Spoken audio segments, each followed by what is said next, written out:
Hello and welcome to episode 169, if you can believe it, of Sutton Impact Family Style. I'm Jason. And I'm Bill, still being semi-quarantined, I guess we'll call it. Because I did go to a restaurant this week. I went to Yoder's Amish restaurant in Sarasota. Plexiglass was up. Our waitress wasn't even wearing a mask. Oh, But we were ready for something, and we did. So we'll see how that works out for us. yeah. But yesterday I spent the day watching with Champions for Charity, whatever they called it, Yeah. with Phil and Tiger and Peyton and Tom Brady. Tom Brady. And I was really feeling bad for Tom Brady because his first 9 holes were abysmal. But And it got to the point where Chuck said, if you land one on par 3, if you land one on the green, I'll donate $50,000. And then he missed, and then Chuck said, I guess I should have said if you landed on the planet, which I thought Chuck added a lot to it. Yeah. And, it wasn't trash talk the way you'd have trash talk on the street, but it was trash talk for network television. But it was mainly just Chuck. Yeah. The guys themselves weren't really talking a lot of smoke to each other. In fact, Tiger didn't talk much at all. Well, Tiger's, like I said, I've maintained this from the first time talked about. He's a boring guy. He just is. Yeah, I think, and he's also very protective, and he's not going to say anything that's going to put him one way or another. No. And Tom Brady's That always way, been. he's like Michael Jordan. He doesn't go one way or the other. No. He does not. No, Ernie Johnson did a lead into the event, and he explained why he wasn't there, and he showed his son who's got this disease. He's like 31 years old, and Ernie doesn't want to expose him to him going out, so he's been quarantined the whole time. But he talked about sports and the way the world is shifting. I have a lot of respect for Ernie Johnson. Ernie Johnson seems like he's well-spoken, very cool guy. Really good human being, yeah. So that was really good. I really enjoyed that. I wish I would take that to watch again later on. I would like to see the Ernie Johnson piece again. But all in all, it was entertaining. Tiger was favored on almost every hole. I think I would favor Tiger on every hole. It's his home golf course. Yeah. And then he had Peyton with him, and Peyton could hit the ball a long way. So, I'm not surprised they won at all. I'm not surprised at all. I'm actually surprised as bad as Brady was playing that it was as close as it was. And to Brady's credit, he did enjoy the last thing, Charles bogey challenge. And, he didn't make his bogey, but only his drive was horrendous. The rest of his shots weren't that bad. No. So maybe there's some hope for Charles. And for as bad as... But he's enormous again. Yeah. For as bad as Brady played, though, he held his cool pretty well. For a guy that, you watch him on the field, he's clearly a yeller, screamer, competitive guy. But he maintained his... There's a couple of social media posts coming in that said, I think Tom Brady's a hole away from a club toss. Yeah, I think so. But, it was brutal, and I felt bad for him because you know that he's not used to being like that where he can't, he's not doing whatever he wants to do. And, he was consistent. Everything was going to the right in the trees and in the water and in the sand. I don't think he won the fairway. I don't know how long it took to get one the fairway. No, and I think when he retires in a decade or 15 years, whenever he's done playing football, I think he'll be great at golf. I just don't think he's putting time into. I don't see him I don't think he's like Steph Curry or these other guys that are putting a lot of golf time in. I think Palm is just football. Yeah, he's focused. Very focused. We have some pseudo good NBA news, I suppose, if you're hoping it comes back. Yeah. There's dates in place as to when the season would end and, some different format changes. Go to Disneyland. What do you think about it? Obviously, we'll watch it because we're starved. We'll watch it because we're starved. The players want it. The networks want it. Everybody wants it. I think it'll be an interesting tournament. I guess from a historical standpoint, not that you play just to win championships, but you have to wonder, all right, let's say, if LeBron wins the championship or somehow the Rockets or a team like the Mavericks would come out of this thing, like, where does how many asterisks go against that, historically speaking? Like, does this count as the 2020 NBA championship or is that not a thing?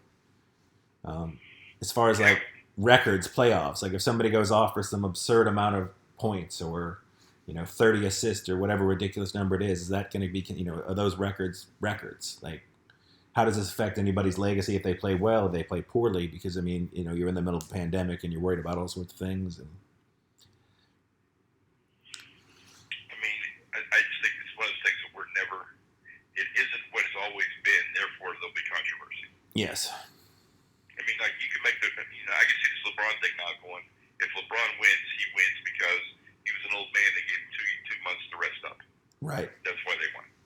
Or they don't win, and they made him take 2 months off. He was rusty, he couldn't play. Yeah. So, I mean, that's what we're going to have. That's going to be the controversy. That's what we're going to talk about.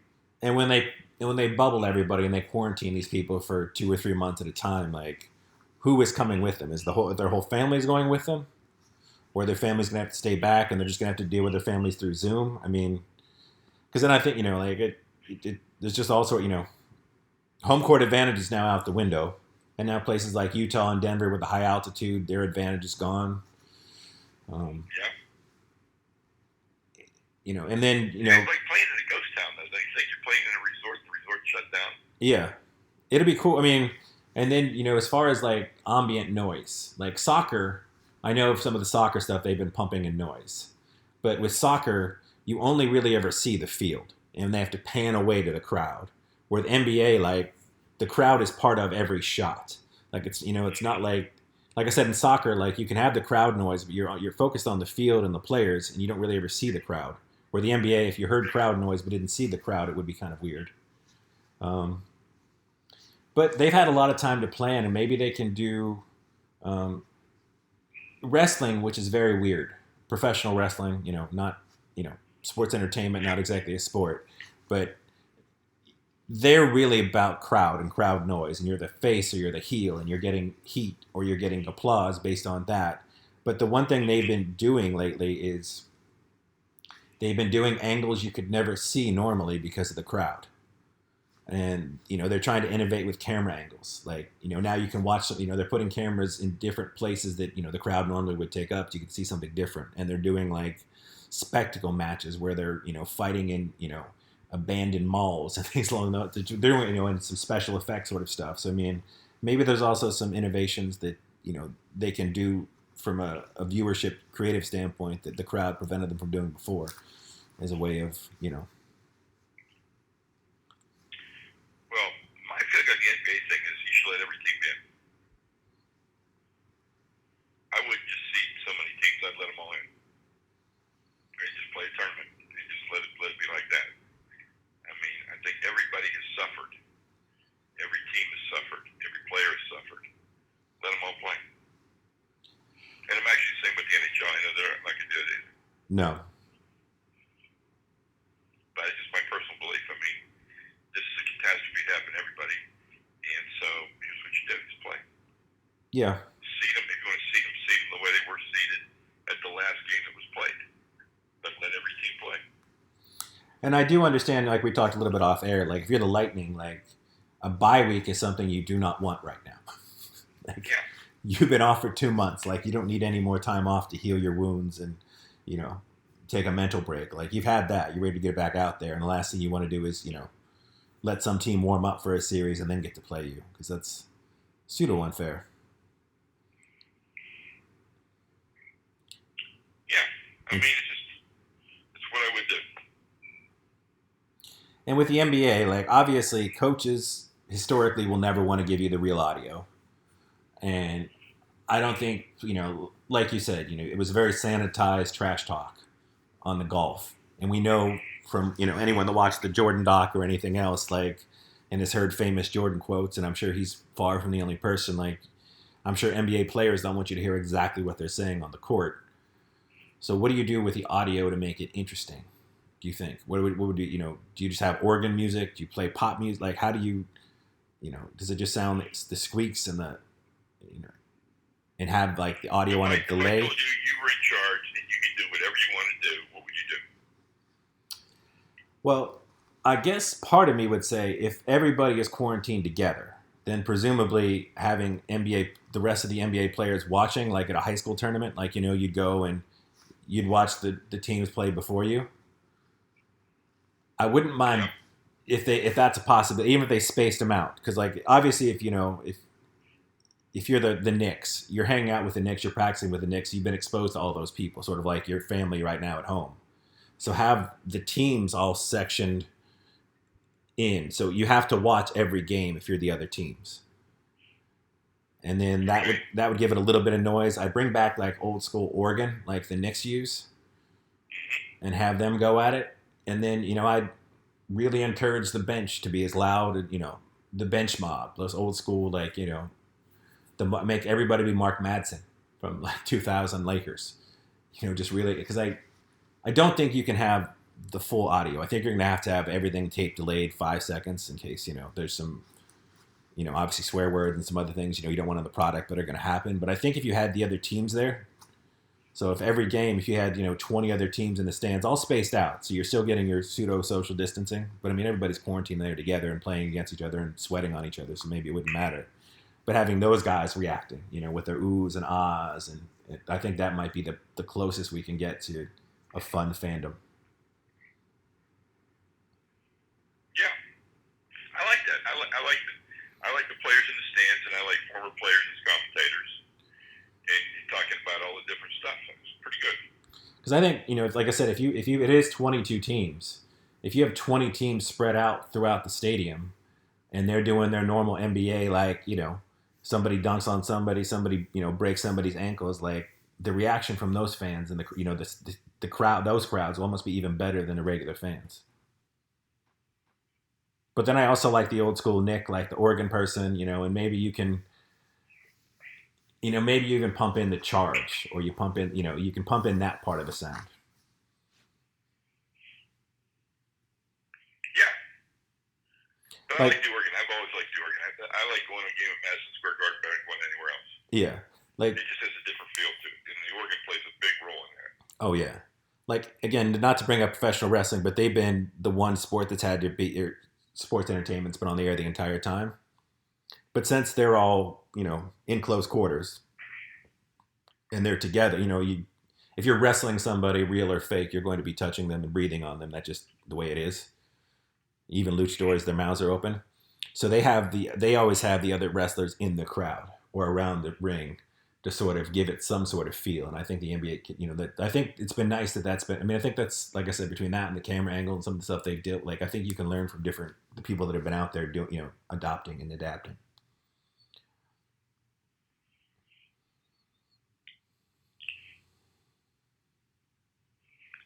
Yeah, I like that. I like that a lot.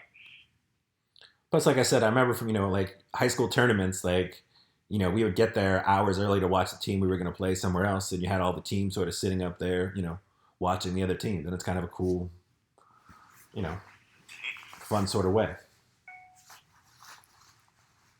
I think it'd be kind of cool. I think it would add to it, and it would be. And the only thing I would say is, do you think it would take away from the seriousness of the game, the competition? I don't think because I think these guys once the game starts and the level of competition is what it is, I think they would be into it in that sort of way. I would have faith that they will, I think because, like I said, I think you need some sort of energy from the crowd, and I think maybe even the NBA players on the court are going to step up their. I mean, you may not their need any motivation, but if you're playing in front of a sold out fan, but it's all NBA players, like maybe that pumps you up a little bit more. You know, if it's possible to pump anybody up a little bit more. Sure.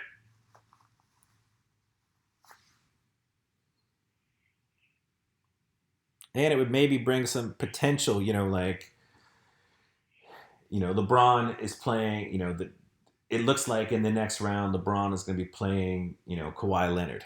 And Kawhi Leonard's watching LeBron play. Like maybe there's a couple of moments, in between, you have your report, you have your mic up there, and Charles or Kenny, whoever's doing the commentary, calls up to LeBron and be like, maybe you get some bulletin board fun story material because LeBron's like, oh, when I think I can, blah blah blah, I think I could take them this way or take them that way, or they look good, but whatever motivation. We watch the Jordan thing, like people are crazy, they'll figure out some kind of way to take it. But I think that'd be kind of a cool, like this is your next opponent, almost again, sort of like a boxing pre-fight sort of thing.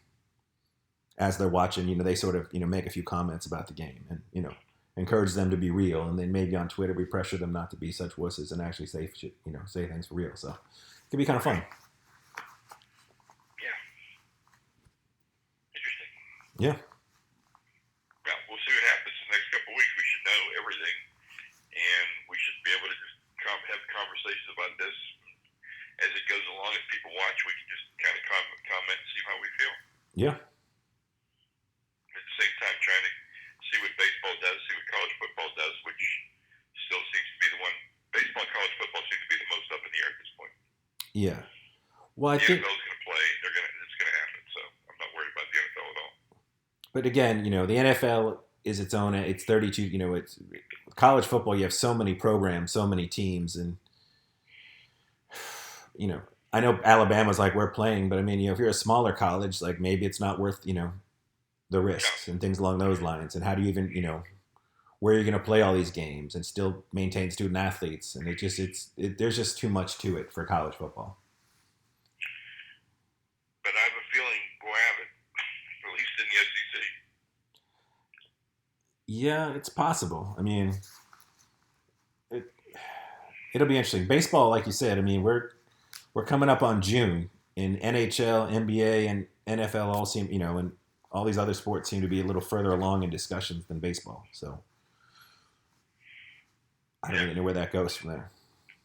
And again, in the NHL and the NBA, the players are partners. In the MLB, they're adversaries. True. That's the difference. Mm-hmm. It truly, truly is. Yeah.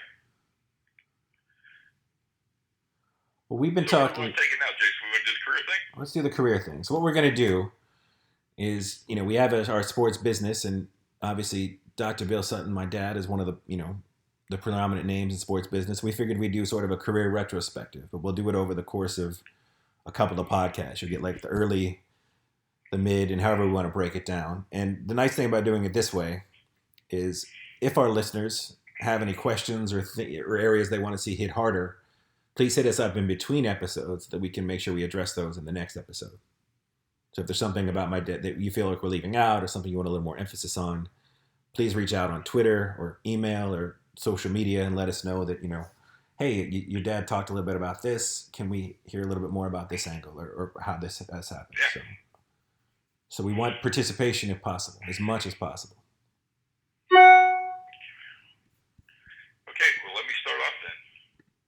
The easiest way to start off about my career in sports is to say I never anticipated that I would work in sports. Okay. My goal was always to work in government and even to go into politics at one time. When I went to college, I graduated with a degree in political science. That's what I hoped to do. And it just never worked out. I never made that turn, that direction. So the very first job I had out of college was selling sporting goods in a department store. So if you've ever seen, what's the movie about Santa Claus? Whether or not there's a Santa Claus. Oh, Virginia Woolf? No. No, Virginia's the little girl. Yeah, she's a little girl, yeah. Miracle on 34th Street. Okay, yeah. Because Santa Claus works at Macy's. And okay, so I'm working at Joseph Horne's, which at the time it was Gimbel's, Kaufman's, and Joseph Horne's in Pittsburgh. Well, it's a big department store, like eight or nine floors high, and one entire floor was sporting goods. So I sold sporting goods in a department store. So I sold tennis rackets and skis and baseball gloves and fishing equipment and tennis shoes and the whole bit. And I did that for just about a year. At the same time I was doing that, we were weekend house parents at a group home. And then that turned into a full-time job where I was a counselor and a weekend supervisor in a youth home. And in the youth home, I was doing, coaching basketball and running recreation programs and doing everything. And I decided maybe this is who I am. Maybe this is what I'm going to do. But every time I tried to apply for one of those jobs in Pittsburgh, I was told that I was a political scientist because they used to look at your resume and your diploma in those days, which is the early to mid 70s, and that decided what you were. So it's kind of crazy. So Mom and I decided to pack up and go back to grad school at Oklahoma State. And so my first job at Oklahoma State, since the since the group home I worked in was a children's home, was a Methodist church, I got a job as a youth director in a Methodist church, and we both know that I'm not Methodist. No. So I've always thought that was kind of interesting, but I found out later on that I was hired for the job because I was married, had a couple kids, and the last guy was kind of a pedophile. So I was the antithesis to the person that had been there before. And then I ended up meeting Lloyd Davenport while I was there, and I ended up getting a job as the program director at the Stillwater YMCA, which really put me on my start. So I went back to grad school at Oklahoma State. I started in grad school, and I started my job at the Y this very same day. And I was a program director at the Y, and I ran all the youth sports programs. I had responsibility for the day camp. We had a child care program. So it was like a really good, I had adult basketball league, so it was perfectly geared for where I was in my life at the time. So I finished up my master's degree, and then I started to do a doctoral degree just because I wanted to, just because I was in Stillwater. I had no plans to do anything with a doctoral degree. And one day, out of the blue, one of my professors said, "Have you ever thought about teaching?" And I said, "No." And she goes, "Well, you should think about it. I think you'd be good at it." I said, "All right." So I started thinking about it, and I decided that's what I was going to do. So I kind of changed my doctoral program from, at the time, which was leisure counseling, to sports studies and higher education. So I was going to prepare myself to go and teach. And I did my dissertation on college recruiting, on football recruiting. And I looked at the parade All-Americans over a 20-year period and talked about the geographical and sociological implications of how that recruiting kept the rich getting rich and the poor getting poor. And then I got a teaching job at Robert Morris, which was an interesting job for me. I'd never taught before, so the very first day I taught at Robert Morris was the first day I ever taught a class. And at the time, so we moved back to Pittsburgh, which you remember. Yes. And at the time, I also thought, I don't want to be just a guy in a classroom. I want to be working, at least in the summers, so I can learn more about the business and get more exposure. So when I'm talking to students, I've got more things to talk about. It's more relevant. So while I was at Robert Morris, I worked for the City of Pittsburgh Special Events Department for, I think, 3 summers. And I worked the Pittsburgh Children's Festival. I worked the Marathon. I worked the Great Race, which was a 10K race with 20,000 runners. I had the 4th of July celebration at the Point with the fireworks and the music. I had Pittsburgh Children's Festival. So it was a really good thing for me. I learned a lot of different things at the time.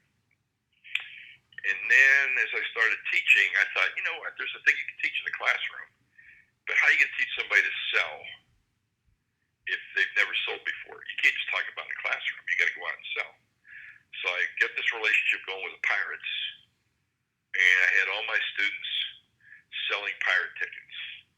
Okay, and this is 1985, and this is the years of the drug scandals in Major League Baseball, which started in Pittsburgh, with guys I played softball with selling drugs to the Pirates. So we had the students out selling these tickets, and USA Today picked up on it and wrote this column called "Tough Way to Get an A." And that's when I started getting some attention. People were starting to say, this guy's got some interesting ideas and some interesting ways of looking at things.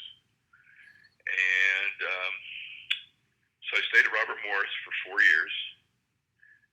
I even had a brief stint as the baseball coach my first year there. I don't know if you remember that or not, but I went over as the baseball coach. Yeah, it happens. And so when I went back last year, when I retired, Robert Morris signed me to one of those one-day contracts so I could retire at Robert Morris. And they gave me a baseball jersey with the number 1. And when they introduced it, they said, "And this is one more win than you had at Robert Morris." But it was, I tell people all the time, if you've seen the Bad News Bears, this was the college equivalent of it. That I had 30 kids, you couldn't cut anybody. But it was Division I. I had a guy so bad I had to make him wear a batting helmet in practice drills in the outfield, so he didn't get hit in the head. It was just a horrendous team. But I learned my lesson because originally when I first thought about teaching, I thought, wow, what about teaching and coaching together? What a great life that would be. Well, I got that out of my system pretty quickly. And so, the 4 years at Robert Morris, I still have great relationships with all those kids I had at Robert Morris. All those young men now, or all those men now that are all 50 years old plus that are still working in the sports business. And, we talked, we had a couple of Zoom calls this fall, and I mean, they always come to my events and everything. So it was really good. I learned the way I wanted to teach and was important to me. And I really started teaching about experiential learning, that if you can teach somebody and let them experience it, they'll learn it better and they'll understand it better and they'll be able to do it better than if you just sit in the classroom the whole time and just talk about doing something. So that's kind of what the Robert Morris experience shaped me. And a lot of the stuff I had to do at Robert Morris, when I was at the YMCA, I had to raise money.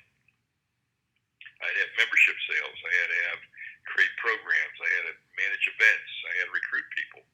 And so a lot of things that I did, I thought there's a lot of value in this, and I'll let the students learn this.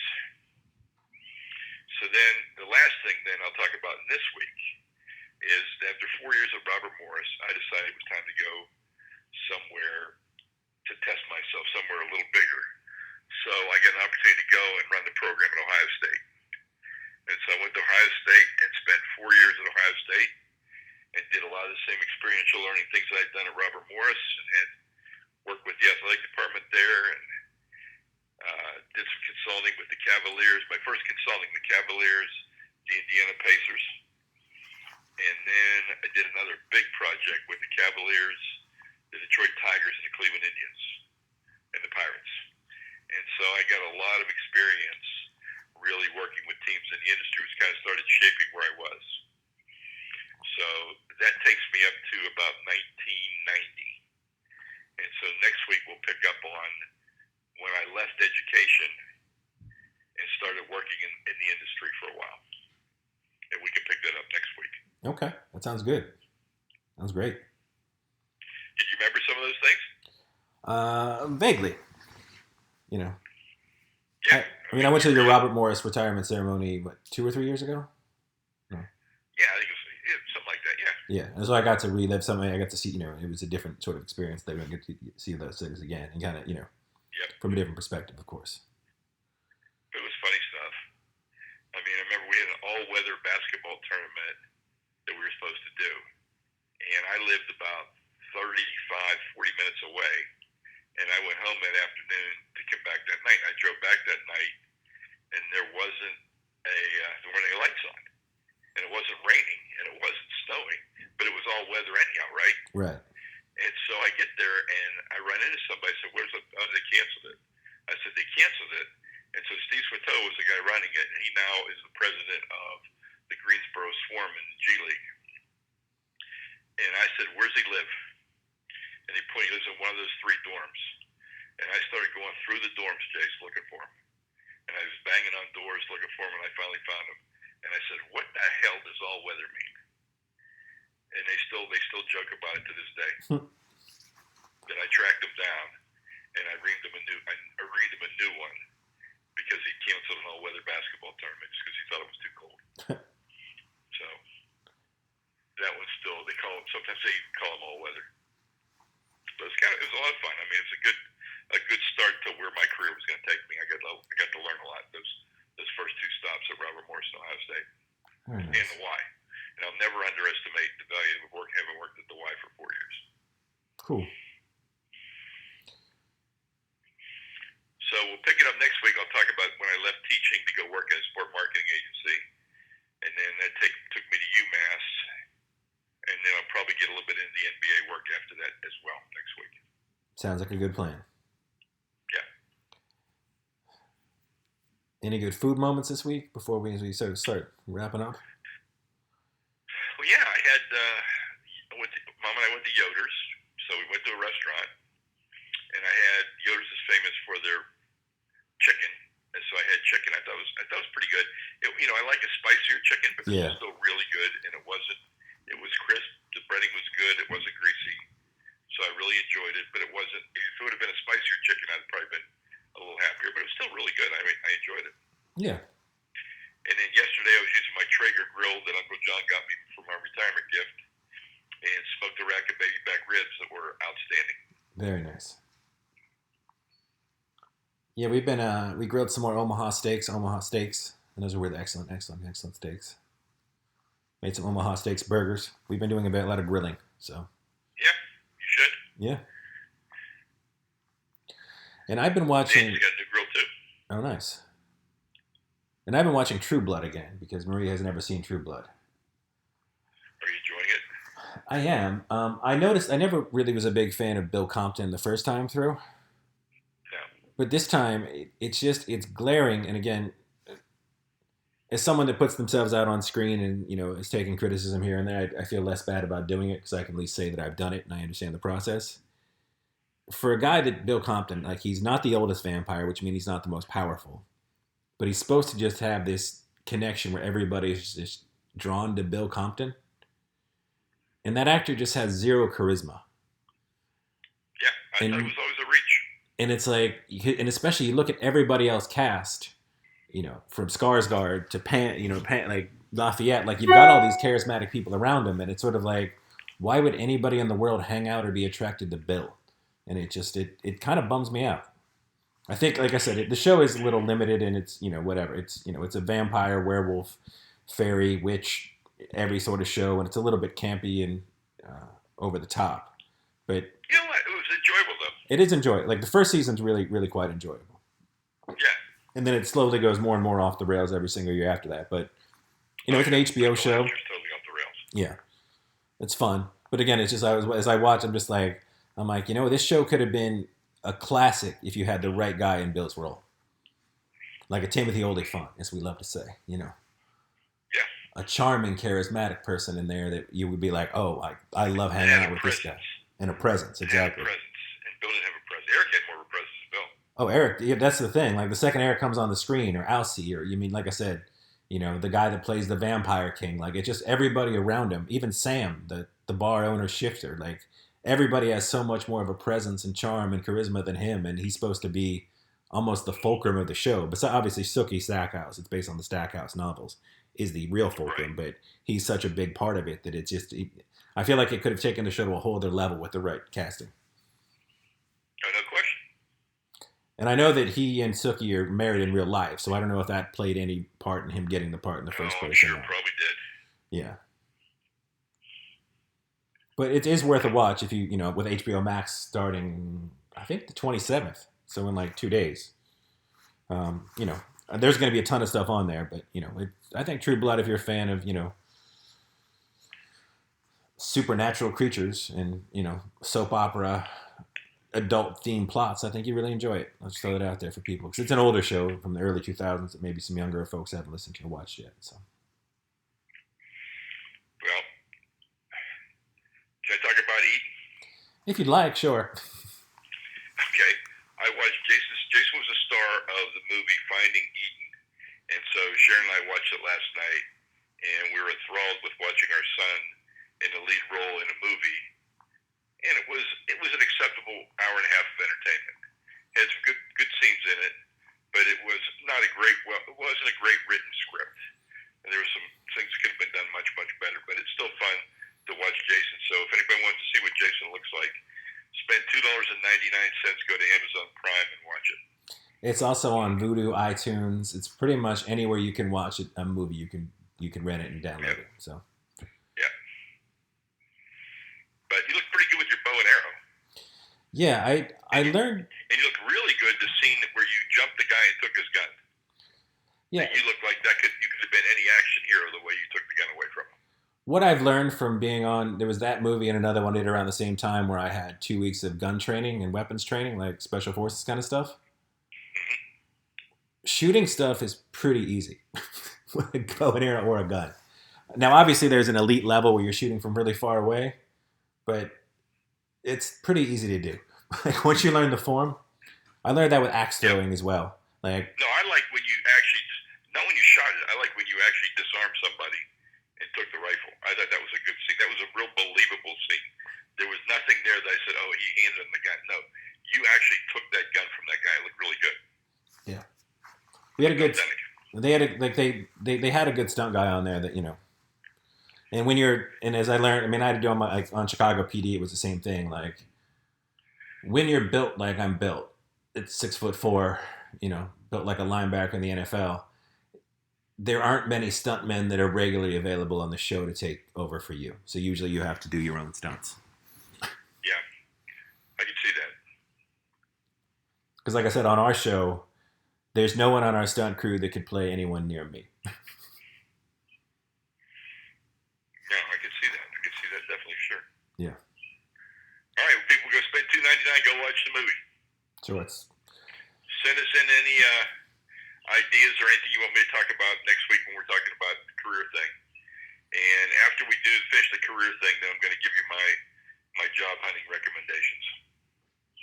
sounds good. So if you get Sport Business Journal, I will post it probably tomorrow or Wednesday. It's called "Be Like Magellan," which are my tips for looking for jobs in the area in the pandemic era, and how to come out of it, and what you should be doing while we're in a pandemic.